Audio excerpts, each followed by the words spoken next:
the dream of this place, the heart of it, and the noyo, the core motivation or desire, like, is to just to give back, and I want to offer that space.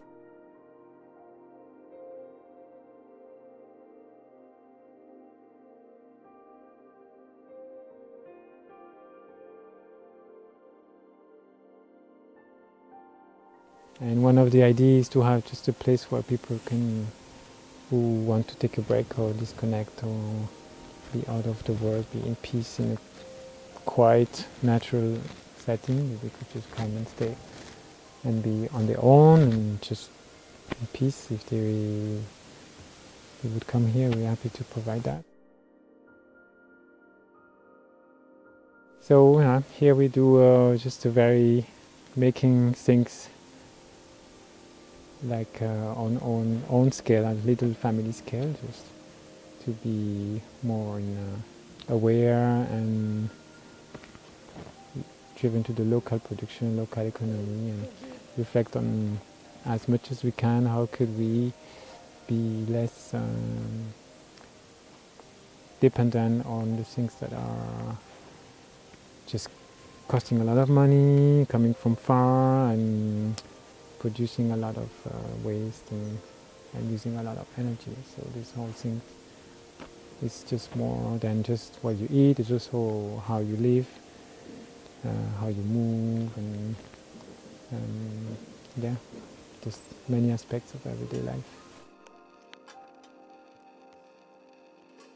So that's one of the nice things about permaculture in theory, is that you disturb the least, you adapt to the ecosystem and you disturb it the least, but you make it produce as much as you need, or on a much more modest ambition, not like industrial production, but low scale, family scale, and not polluting and respectful of biodiversity.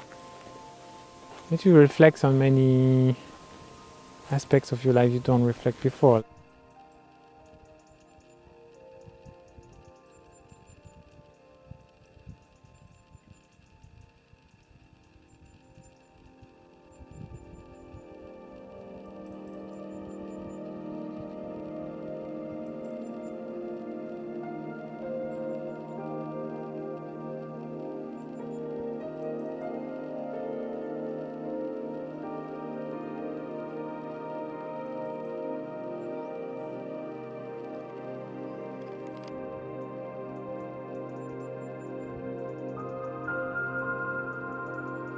Just makes your life more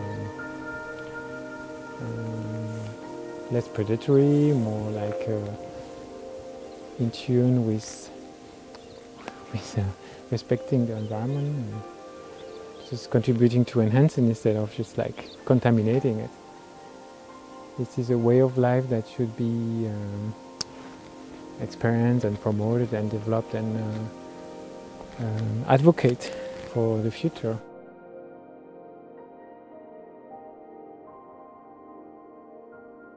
This place is just it's so rich. The nature is just so wild, it's so pristine, and you really feel it.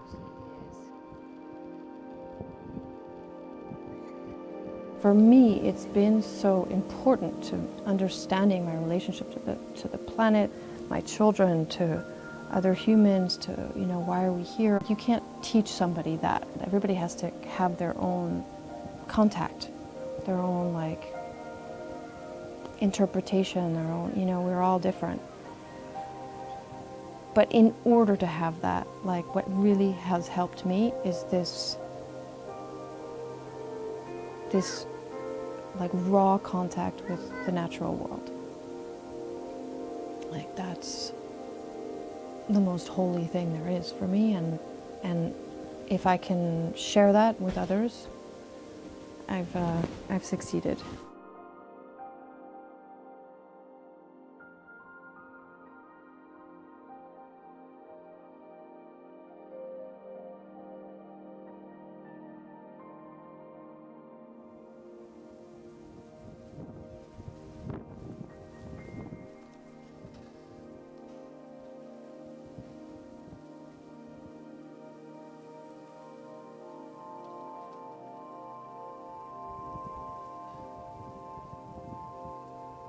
screens and video games and movies. Like, I don't need to give that to my children. They will find it. Like, the world is, you know, chock-a-block with that.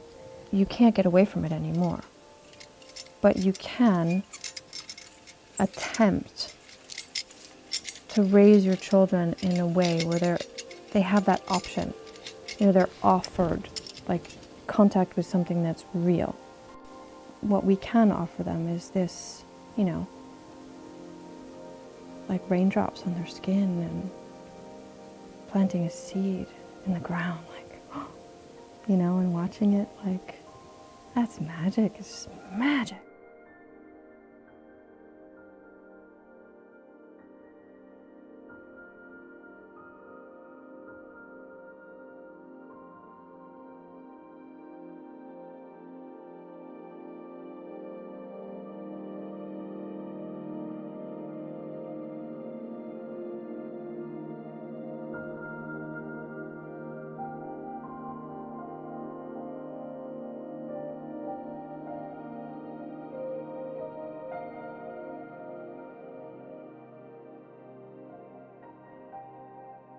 Almost every day I have that feeling like just a bug or like, you know, just a leaf or just another little, we're all in this together, making this beautiful thing happen, you know?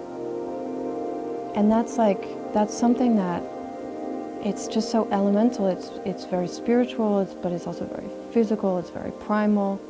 You're just another element in all of this.